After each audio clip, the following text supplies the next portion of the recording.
Welcome aboard for another video. Thanks, Conductor Keith. Before I get to it, I just want to point out my friend Craig's website, Brick Army Canada, brickarmy.ca. Why don't you head on over there and see what kind of brickish things he has? Hello, everyone.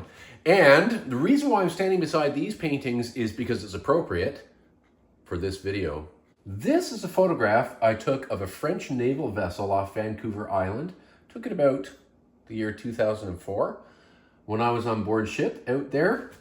This is a painting I did of it, but I added in the edge of Vancouver Island because I thought the painting needed a little something there. And yes, when you're out in the ocean and you see the edge of Vancouver Island, depending on the conditions, it does come across floaty and purple like that. So why am I having a painting of a warship in the Pacific Ocean as a backdrop to this video? Well, it's because this is COBI's TBF Avenger torpedo bomber, and this aircraft operated in the Pacific theater against the Japanese Navy.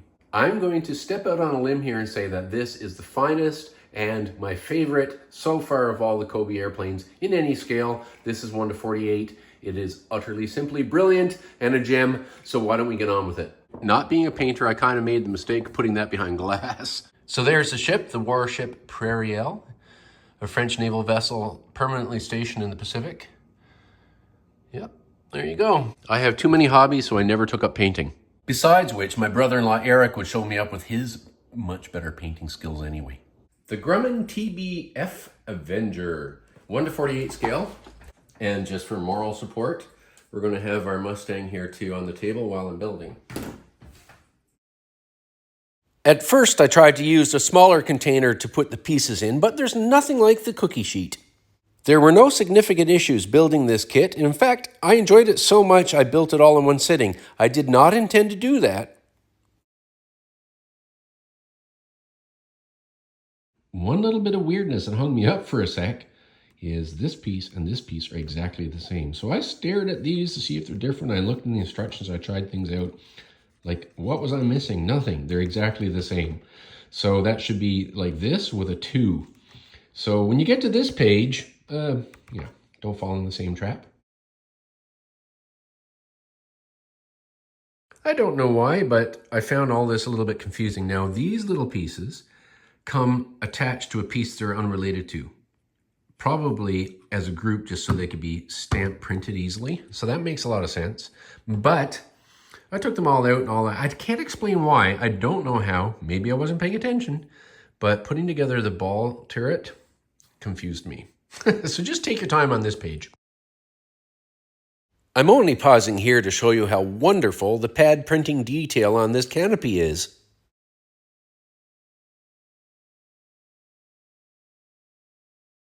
So I get to this page and I see this part here. No problem. I find it in the bin, put it on, carry on, carry on, carry on. Oh, another one, put it on, carry on, carry on. Go to put it on and realize it's an image of the exhaust pipe. There's one on the other side. Mine were facing that way. Ah! So to avoid, you having to take it all back apart again and switch out these pieces, yeah, just learn from my silliness.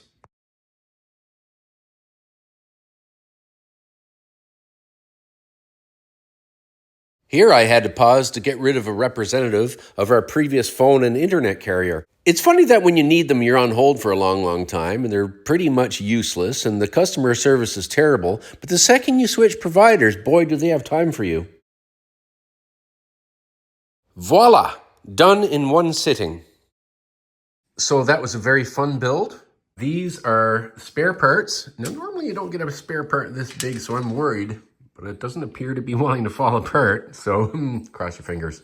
Of course, according to Murphy's Law, this is the kind of thing that happens. I discovered what this is for. It goes underneath the rounded piece there, such that where the wheel is wouldn't be recessed like that. This piece goes under this rounded stuff here, in there, so that the rounded bits become flush here. Of course, I'm filming this after I finished all the video for my review. So the review will carry on with this recess like that, which I didn't notice. But just so you know, this is supposed to go in there and be flush. That looks a darn sight better. And it sits better too. I will take this time to say there's no representation of the arresting hook for landing on an aircraft carrier deck, but this is a brick model. In total, this build took exactly 2 hours. So here we are at the kitchen table, otherwise known as the aircraft plant, and let's have a walk around of this brilliant, brilliant little model. It compares nicely to the real thing. It would have had 3 crew, pilot here, and no, not anybody here. This would have been like an equipment space where there was radio equipment and whatnot.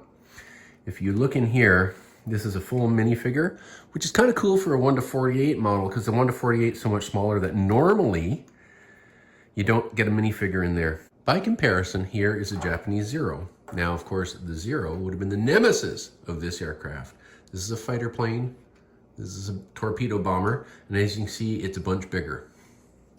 I like the fact that, you know, you can pose the aircraft in certain ways. If you want to hang it up, you want to hang it like I do with really, really light fishing line. And then, you know, you can pose it so it's in a turn or whatever because it's being attacked by the Zero, which is also a gem of an airplane, as I pointed out in a previous video. It's got some nice detail here, embossed right in on the rudder. There would be a gunner right in here in the ball turret. This ball turret doesn't move, but it looks really nice. Down in the aircraft would have also been a bomb sighter that would have been able to lie prone and operate the belly gun here. One thing they've omitted is a door detail right here, because this is how the 2 crew here would have gotten in and out of the airplane. But how would you do that in a curvy bit like this? Of course, it's all pad printed, which is amazing. All of it pad printed. Wonderful, wonderful, wonderful. Another thing about this 1:48, which is different to all the other little 1:48 fighters I have, is the fighters, the landing gear pop out by hand if you want to have it hanging without the gear down. But again, this is just slightly a big enough model that you can fold the landing gear. So that's a nice feature as well. In an aircraft as small as this 1:48 fighter, really difficult to get the dihedral in the wings. Although it's pad printed, it's a gem, it's a beautiful little brick model. This aircraft, though also not a scale model because it's a brick model, does include dihedral in the wings, and I think that looks stunning. So I'm going to step out on a limb and say that this is a gem and my favorite so far of all the aircraft. The colors are nice. From below, you want the camouflage to be light blue against the sky. From above, you want the camouflage dark blue against the ocean. It really makes for a beautiful camouflage scheme. Let's just set the airplane down there now and haul out my handy dandy scale ruler. As you can see, this is a model railroad gauge, O gauge scale, 1/4 inch to the foot, which is otherwise known as 1:48. This claims to be 1:48. Now, how close can you get in a brick model? We're not expecting a scale model by any, stretch. I mean, mind you, it looks really good for a brick model, doesn't it? So right here, it's got some dimensions. Let's see, wingspan 54 feet 2 inches. So if I hold that there, and then I go like that,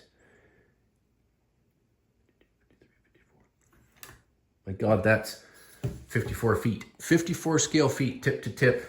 It's really difficult for me to tell exactly, but it could be 54 too. Length, 40 feet. All right, that should be a bit easier. So I turn it toward me. Now, I don't know if it's 40 feet from the spinner on the, here on the prop. We'll see. Oop, that's engaged. That would not work at all. That'd be like totally wacky. That's HO. All right, here we go. 40 feet.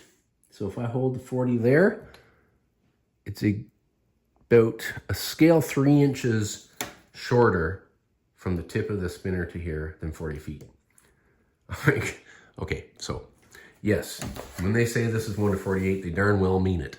So just for fun, here it is compared with the C-47 Skytrain, or as the British refer to it, Dakota. And this aircraft was the military version of the Douglas DC-3, famous aircraft in history. Now, so these are all scale. Yes, I've measured them all, and this is how they would compare with each other in the real world. So having a collection of these 1:48 scale airplanes is utterly brilliant. I kind of feel like I have my own little air show every day with these. So in conclusion, this is utterly brilliant. I think it's wonderful, from the pad printing and the decoration on the canopy. The fine little detail here for the ball machine gun mount. You know, it's not a scale model, but for a brick model, and for someone like me who grew up with Lego and love brick models with the dihedral in the wings, I'm going to say that it's my favorite so far. I hope you found this video useful.